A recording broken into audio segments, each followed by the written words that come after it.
Hello students, welcome to my YouTube channel Biology Classes by Naveen Singh. Today we will discuss about digestion and defecation process of human digestive system. मानव पाचन तंत्र में उत्सर्जन।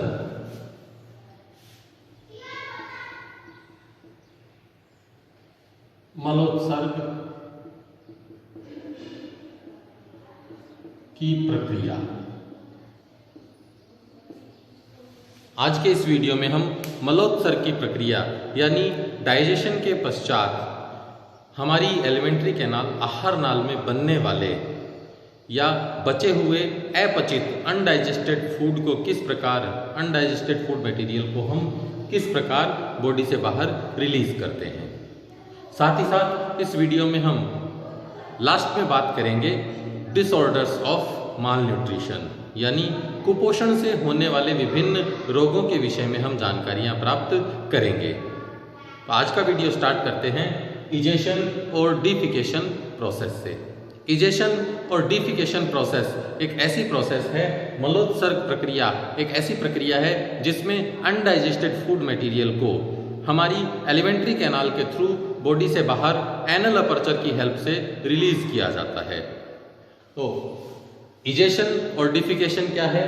Egestion और defecation is a mechanism of elimination of fecal material or undigested food material through alimentary canal via anal aperture is known as egestion. Alimentary canal में digestion के बाद बचे हुए अनडाइजेस्टेड फूड मटेरियल को या जिसे हम फीकल मटेरियल कहते हैं, मल कहते हैं, इस faecal material undigested food material को एलिमेंट्री कैनाल से एनल अपर्चर के थ्रू बॉडी से बाहर रिलीज करना, बॉडी से बाहर निकालना इजेशन या डिफिकेशन प्रोसेस कहलाती है। स्मॉल इंटेस्टाइन के वेरियस पार्ट जैसे जोडिनम, जेजुनम और इलियम। स्मॉल इंटेस्टाइन के इन तीनों पार्ट्स में after digestion of food and absorption of food, इन तीनों स्मॉल इंटेस्टाइन के पार्ट्स में फूड के डाइजेशन और फूड के एब्जॉर्प्शन के बाद बचा हुआ रिमेनिंग पार्ट जिसे फीसेज यानी मल कहा जाता है, इस अनडाइजेस्टेड फूड मटेरियल फीसेज या मल को स्मॉल इंटेस्टाइन से पेरिस्टाल्सिस प्रोसेस द्वारा एलिमेंट्री कैनाल की पेरिस्टाल्सिस प्रोसेस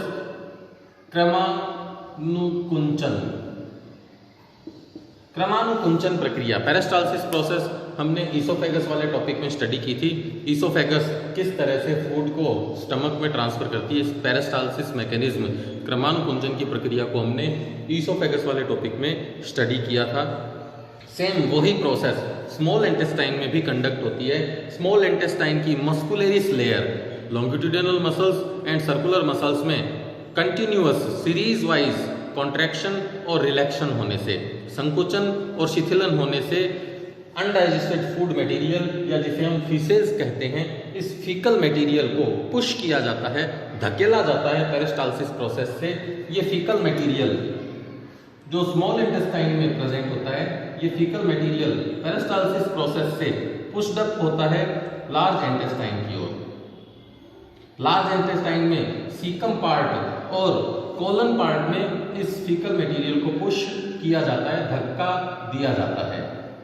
जब फूड स्मॉल इंटेस्टाइन से लार्ज इंटेस्टाइन में, अनडाइजेस्टेड फूड स्मॉल इंटेस्टाइन से लार्ज इंटेस्टाइन में आता है, तो इस समय यह एक पतले लिक्विड की फॉर्म में प्रेजेंट होता है, एक पतली लेई के रूप में प्रेजेंट होता है जिसे काइम कहा जाता है। इस काइम में प्रेजेंट वाटर कंटेंट और कुछ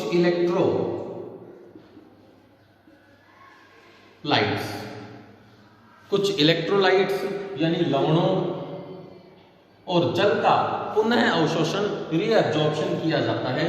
वाटर और इलेक्ट्रोलाइट्स को एब्जॉर्ब रीएब्जॉर्ब किया जाता है, पुनः अवशोषित किया जाता है। वाटर का और इलेक्ट्रोलाइट्स का पुनः अवशोषण रीएब्जॉर्प्शन करती है लार्ज इंटेस्टाइन में प्रेजेंट, लार्ज इंटेस्टाइन के पार्ट कोलन के थ्रू वाटर और इलेक्ट्रोलाइट्स को अवशोषित किया जाता है। इस क्रम में, इस सीरीज में वाटर के साथ साथ sodium and chloride ions, sodium और क्लोराइड आयंस को कोलन वॉल रीअब्जॉर्ब करती है वाटर के साथ। इसी के साथ साथ यह आयरन जैसे एलिमेंट्स को फीकल मटेरियल में, कोलन वॉल आयरन जैसे मटेरियल को फीकल मटेरियल में रिलीज करती है। आयरन जैसे मेटेलिक एलिमेंट्स का रिलीज किया जाता है कोलन वॉल से, और कुछ इलेक्ट्रोलाइट्स जैसे सोडियम और क्लोराइड आयन को रीएब्जॉर्ब किया जाता है। इसी तरह से कोलन में प्रेजेंट बैक्टीरिया, जो कोलन में हमेशा प्रेजेंट होते हैं, ये बैक्टीरिया जैसे एस्चेरिशिया कोलाई,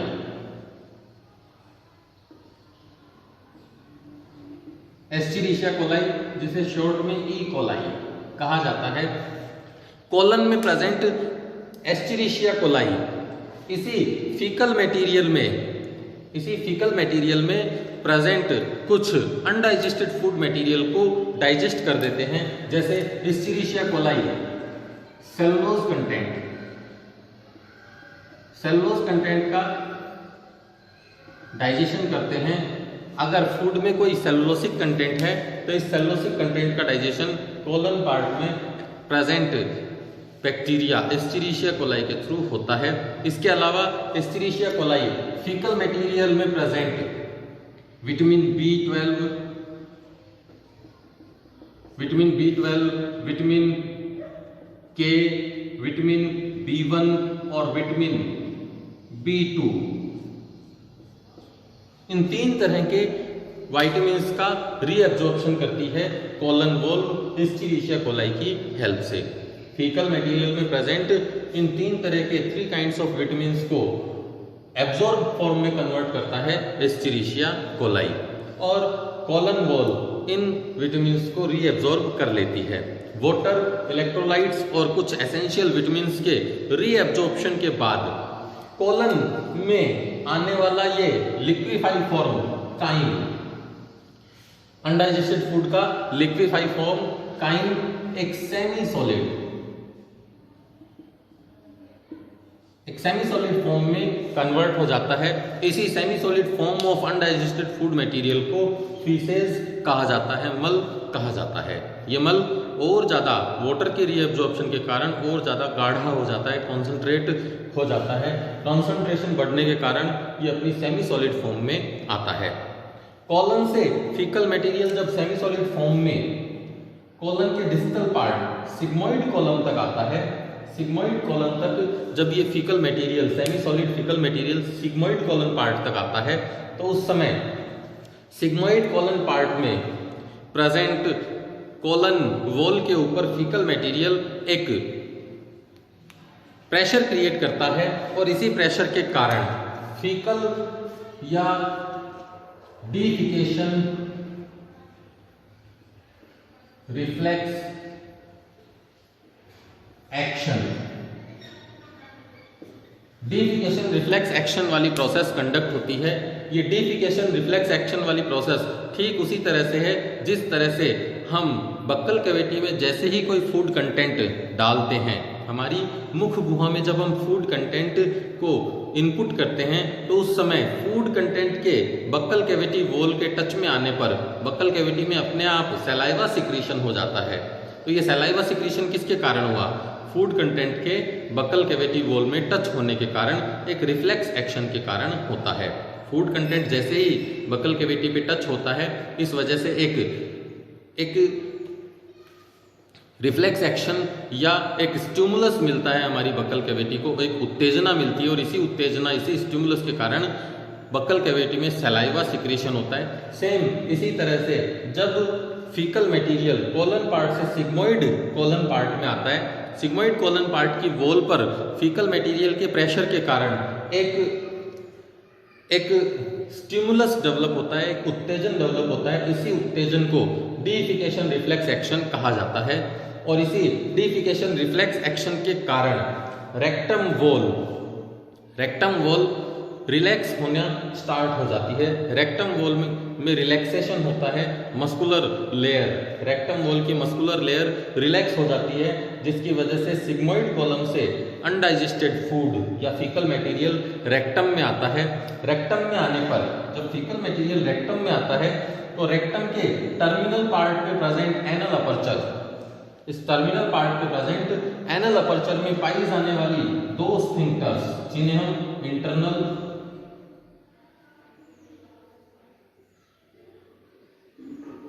स्फिंक्टर और एक्सटर्नल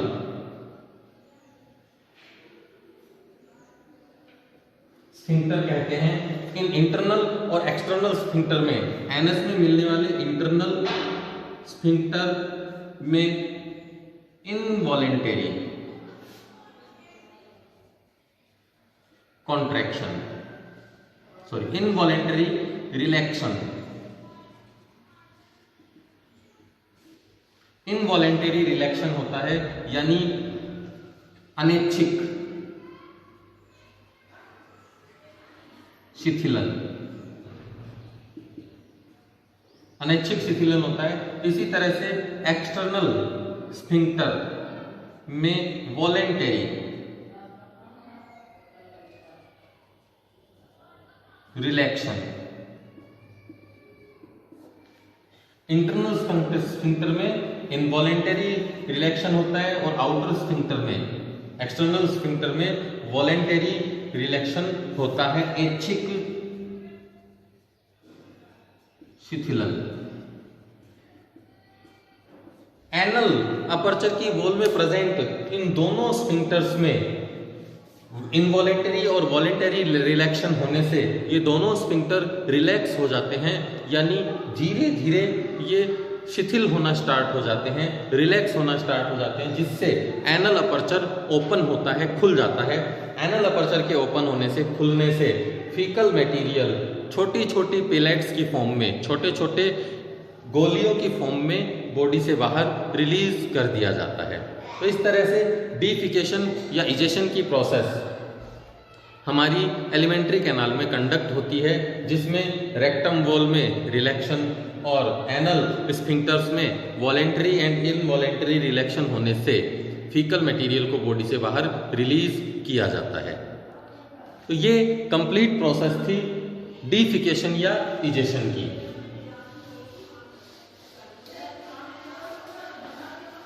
नेक्स्ट हम बात करते हैं माल न्यूट्रिशन। डाइजेस्टिव सिस्टम से रिलेटेड एक ऐसा पॉइंट जो फूड या बैलेंस डाइट के अवेलेबल नहीं होने के कारण होता है। फूड में प्रेजेंट कुछ स्पेसिफिक एनर्जी कंटेंट या फूड कंटेंट की एब्सेंस के कारण डेवलप होने वाली कंडीशंस माल न्यूट्रिशन।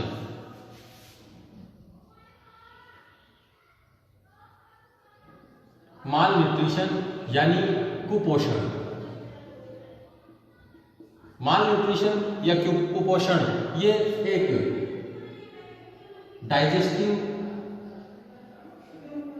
सिस्टम से रिलेटेड डिसऑर्डर है। डाइजेस्टिव सिस्टम से रिलेटेड डाइजेस्टिव सिस्टम का डिसऑर्डर है माल न्यूट्रिशन। माल न्यूट्रिशन क्या होती है? Malnutrition is a condition. Malnutrition is a condition in which body cannot get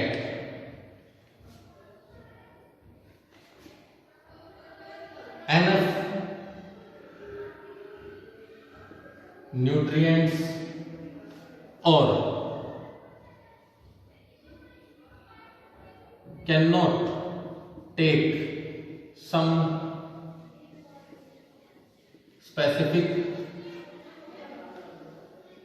nutrients। कुपोषण या माल न्यूट्रिशन क्या है?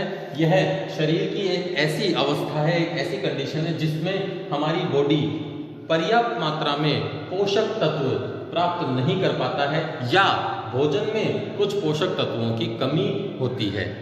तो भोजन में कुछ पोषक तत्वों की कमी का होना या बॉडी के थ्रू पर्याप्त मात्रा में एडेक्वेट अमाउंट में, एनफ अमाउंट में न्यूट्रिएंट्स का अवेलेबल नहीं होना और इसी न्यूट्रिएंट्स की डेफिशिएंसी के कारण, न्यूट्रिएंट्स की कमी के कारण, फूड में भोजन की कमी के कारण बॉडी के अंदर आने वाली स्टेट या कंडीशन माल न्यूट्रिशन कहलाती है। बॉडी के अंदर आने वाली इस कमजोरी को या इस कमी वाली कंडीशन को माल न्यूट्रिशन या कुपोषण कहा जाता है। माल न्यूट्रिशन या कुपोषण की डेफिनेशन क्या होगी? Malnutrition is a condition in which the body can not get enough amount of nutrients और body can not take some specific nutrients through food.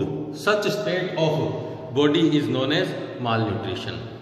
शरीर की एक ऐसी अवस्था जिसमें शरीर भोजन में पर्याप्त मात्रा में पोषक तत्वों को प्राप्त नहीं कर पाता है या भोजन में कुछ स्पेसिफिक विशेष प्रकार के पोषक तत्वों की कमी होती है, तो इस कमी के कारण शरीर के ऊपर पड़ने वाला दुष्प्रभाव कुपोषण कहलाता है।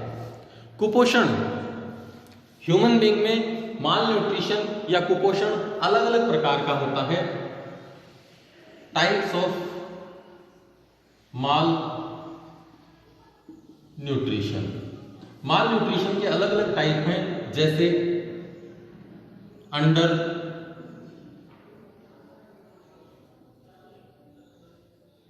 माल न्यूट्रिशन,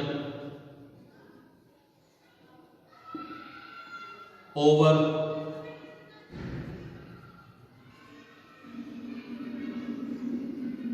माल न्यूट्रिशन, स्पेसिफिक माल न्यूट्रिशन और इम्बैलेंस माल न्यूट्रिशन। फूड में न्यूट्रिटिव एलिमेंट्स की कमी या अधिकता के कारण जो कुपोषण की कंडीशन आती है, ये कुपोषण माल न्यूट्रिशन की कंडीशन 4 कैटेगरी के है। Under malnutrition, under malnutrition का मतलब if the nutrients are insufficient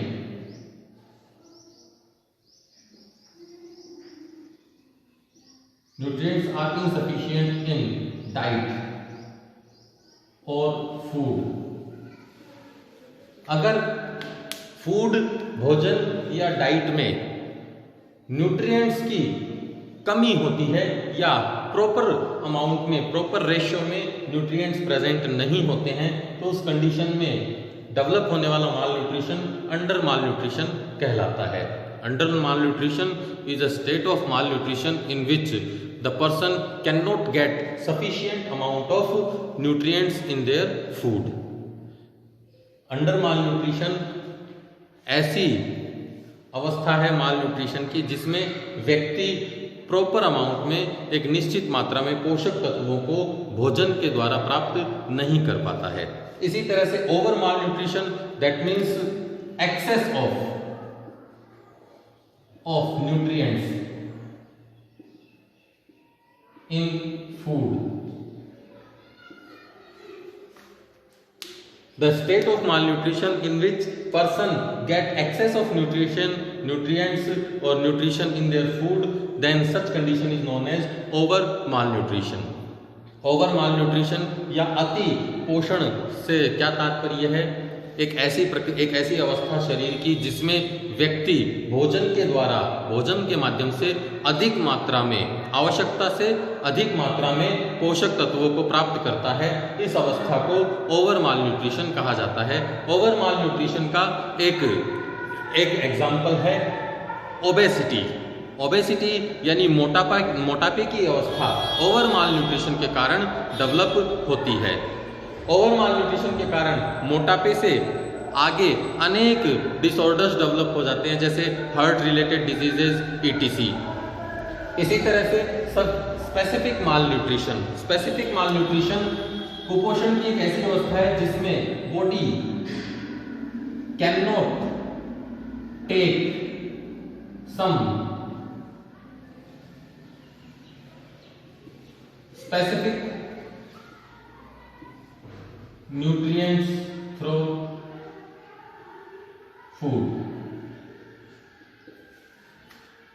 specific malnutrition एक ऐसा कुपोषण है, एक ऐसा माल न्यूट्रिशन अवस्था है जिसमें फूड के अंदर कुछ विशेष पोषक तत्वों की कमी होती है, कुछ स्पेसिफिक न्यूट्रिटिव एलिमेंट्स की कमी होती है। इन स्पेसिफिक न्यूट्रिटिव एलिमेंट्स की कमी के कारण बॉडी में डेवलप होने वाला कुपोषण माल न्यूट्रिशन, स्पेसिफिक माल न्यूट्रिशन कहलाता है। इसी तरह से imbalanced mall nutrition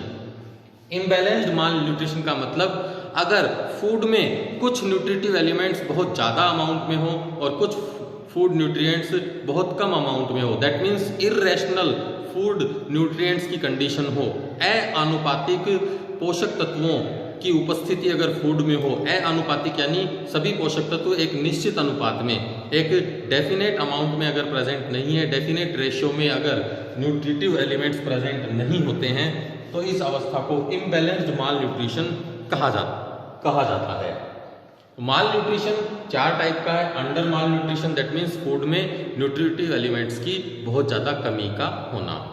over malnutrition that means food में न्यूट्रिटिव एलिमेंट्स आवश्यकता से ज़्यादा, नीड से ज़्यादा प्रेजेंट होते हैं। स्पेसिफिक माल न्यूट्रिशन यानी फूड में किसी स्पेसिफिक एलिमेंट या स्पेसिफिक न्यूट्रिएंट्स की कमी का होना। जैसे यदि फूड में विटामिन ए की कमी हो तो विटामिन ए एक स्पेसिफिक न्यूट्रिएंट है।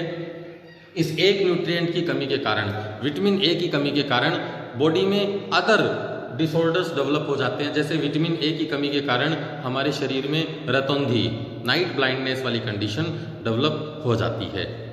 इसी तरह से इम्बैलेंस्ड माल न्यूट्रिशन मतलब भोजन में, फूड में यदि न्यूट्रिटिव एलिमेंट्स एक एडेक्वेट रेशियो में नहीं हो, एक आनुपातिक रैशनल रेशियो में, आनुपातिक अनुपात में नहीं हो, कुछ न्यूट्रिशन ज़्यादा हो और कुछ न्यूट्रिएंट्स कम हो, तो ऐसा इम्बैलेंस्ड न्यूट्रिटिव फूड इम्बैलेंस्ड माल न्यूट्रिशन की कैटेगरी को डेवलप करता है। इसके अलावा WHO ने, वर्ल्ड हेल्थ ऑर्गेनाइजेशन ने माल न्यूट्रिशन से रिलेटेड डिसऑर्डर्स को 3 कैटेगरी में डिवाइड किया है। माल न्यूट्रिशन से रिलेटेड डिसऑर्डर्स को WHO ने अलग अलग कैटेगरीज में डिवाइड किया है। जैसे PEM, protein energy mall nutrition, protein energy mall nutrition,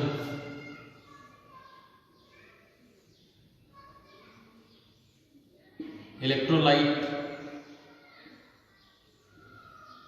mall nutrition and vitamin mall nutrition.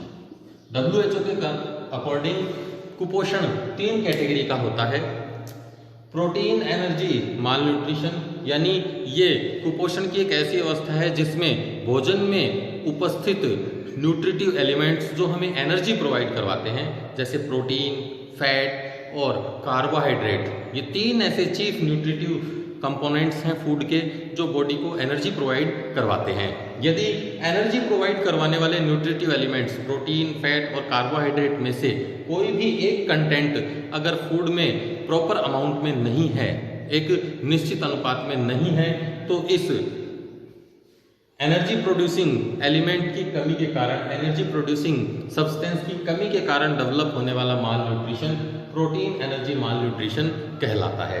इसी तरह से इलेक्ट्रोलाइट माल न्यूट्रिशन यानी ऐसा माल न्यूट्रिशन जिसमें बॉडी में प्रेजेंट सॉल्ट्स की कमी हो जाती है। यदि फूड में प्रॉपर अमाउंट में सॉल्ट्स एंड आयंस नहीं होते हैं, आयन और लवण भोजन में अगर पर्याप्त मात्रा में नहीं है, तो इस कंडीशन को इलेक्ट्रोलाइट माल न्यूट्रिशन कहा जाता है। और थर्ड कैटेगरी है विटामिन माल न्यूट्रिशन। यदि फूड में आवश्यक एसेंशियल विटामिन्स की कमी होती है, डेफिशिएंसी होती है, तो इस विटामिन्स की डेफिशिएंसी के कारण डेवलप होने वाला माल न्यूट्रिशन विटामिन माल न्यूट्रिशन कहलाता है। इन तीन कैटेगरी ऑफ माल न्यूट्रिशन में हम डिटेल में स्टडी करेंगे प्रोटीन एनर्जी माल न्यूट्रिशन। ये एग्जाम के पॉइंट ऑफ व्यू से भी इंपॉर्टेंट टॉपिक है, प्रोटीन एनर्जी माल न्यूट्रिशन। प्रोटीन एनर्जी माल न्यूट्रिशन की एक ऐसी कंडीशन है जिसमें बॉडी को एनर्जी प्रोवाइड करवाने वाले चीफ एनर्जी सब्सटेंस जैसे carbohydrate, protein and fat. Carbohydrate, protein और फैट, इन तीन चीफ एनर्जी रिसोर्सेज की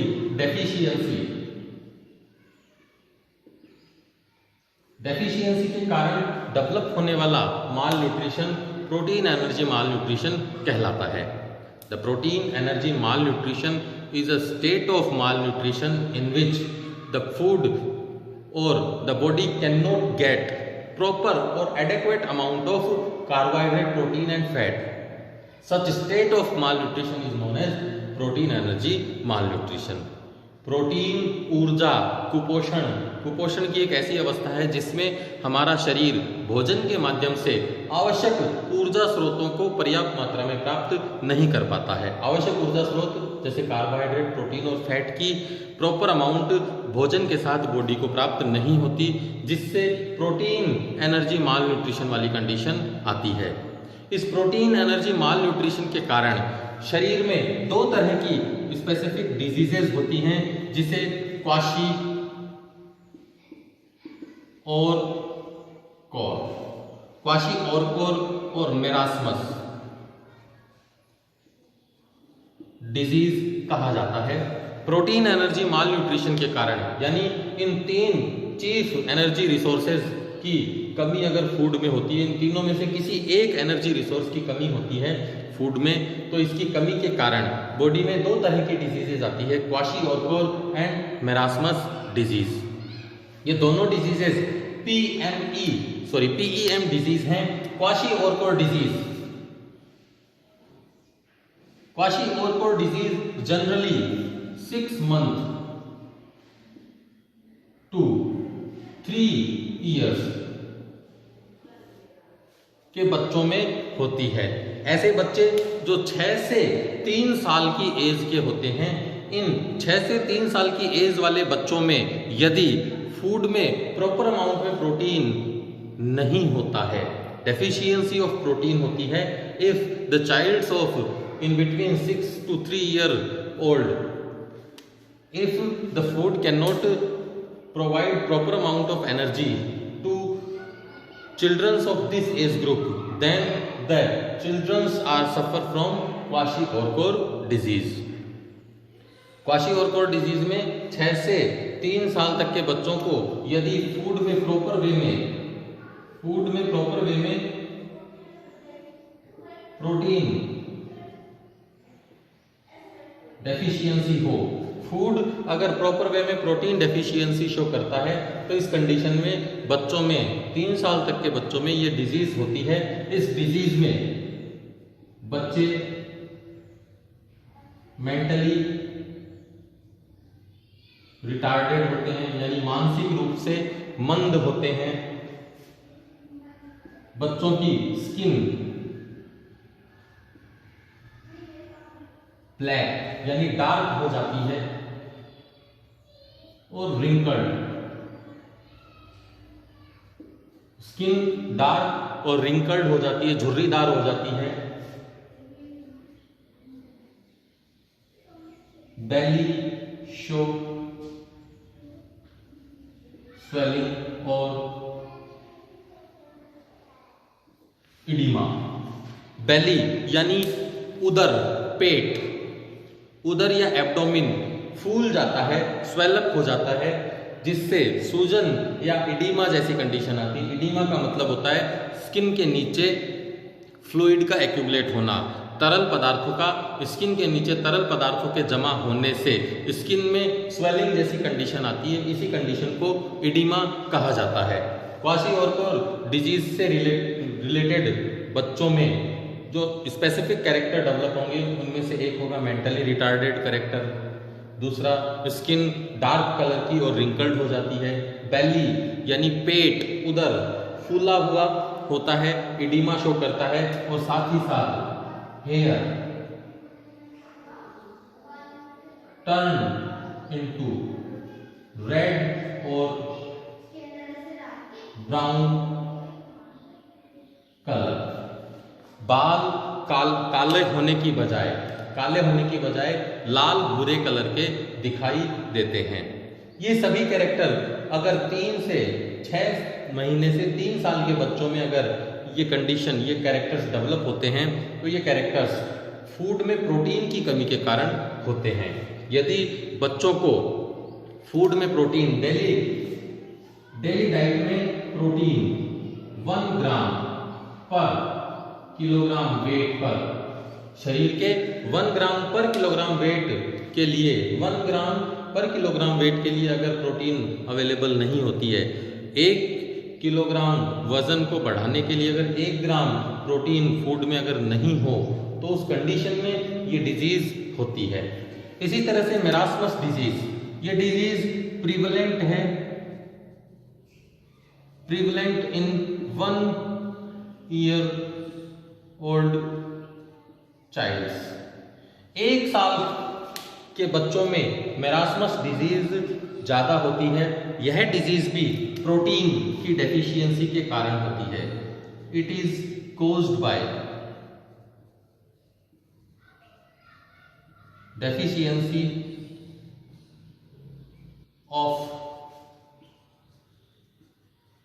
प्रोटीन इन फूड। भोजन में प्रोटीन की कमी के कारण होगी मेरास्मस डिजीज भी, और किसमें दिखाई देगी? ज़्यादातर 1 साल के बच्चों में। क्वाशी-ओरकोर है 6 महीने से 3 साल के बच्चों में। दोनों डिजीज प्रोटीन की कमी से हैं, पर अफेक्ट करने वाली एज अलग अलग है। मेरास्मस डिजीज 1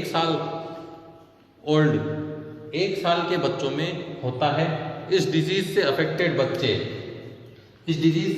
बच्चों में रिब्स प्रोमिनेंट होती है, यानी रिब्स पसलियां दिखाई देने लग जाती है, पसलियां बहुत ज्यादा दिखाई देने लग जाती हैं। इसी के साथ साथ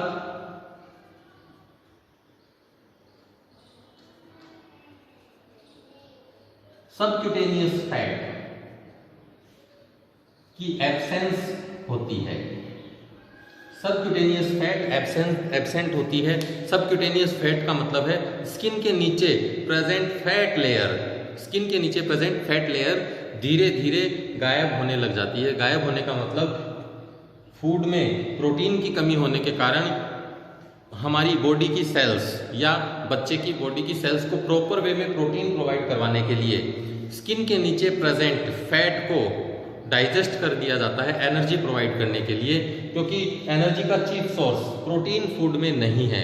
फूड में एनर्जी का प्रॉपर सोर्स प्रोटीन नहीं होने के कारण बॉडी प्रोटीन की बजाय अदर देन प्रोटीन जैसे फैट या अदर बॉडी के स्टोर्ड फूड मटेरियल से एनर्जी को यूज करने लग जाती है।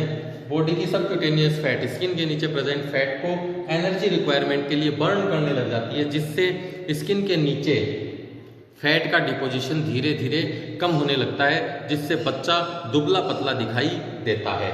इसी के साथ साथ ऐसे बच्चे मेंटली रिटार्डेड होते हैं, बट इनके बाल अनअफेक्टेड होते हैं। मेरास्मस डिजीज से अफेक्टेड चिल्ड्रंस के बालों पर कोई इफेक्ट नहीं होगा, पर इन चिल्ड्रंस में बॉडी वीक हो जाती है, बहुत ज़्यादा कमज़ोर हो जाती है। इस वजह से रिब्स दिखाई देने लग जाती है, प्रोमिनेंट हो जाती है। साथ ही साथ पर्सन मेंटली रिटार्ड होता है और सबक्यूटेनियस फैट बर्न हो जाती है, क्योंकि फूड में प्रोटीन की कमी होने से बॉडी एनर्जी रिक्वायरमेंट को फुलफिल करने के लिए, पूरा करने के लिए स्किन के नीचे प्रेजेंट फैट को बर्न करने लग जाती है, जिससे सबक्यूटेनियस फैट का लेवल बॉडी में कम होने लग जाता है। तो इस तरह से प्रोटीन एनर्जी माल न्यूट्रिशन से रिलेटेड 2 डिजीजेज हैं, क्वाशीऑर्कोर एंड मेरास्मस डिजीज। टॉपिक यहीं पर कंप्लीट होता है। अपने नेक्स्ट वीडियो में हम एनिमल फिजियोलॉजी के नेक्स्ट टॉपिक की स्टडी करेंगे। तब तक के लिए थैंक यू।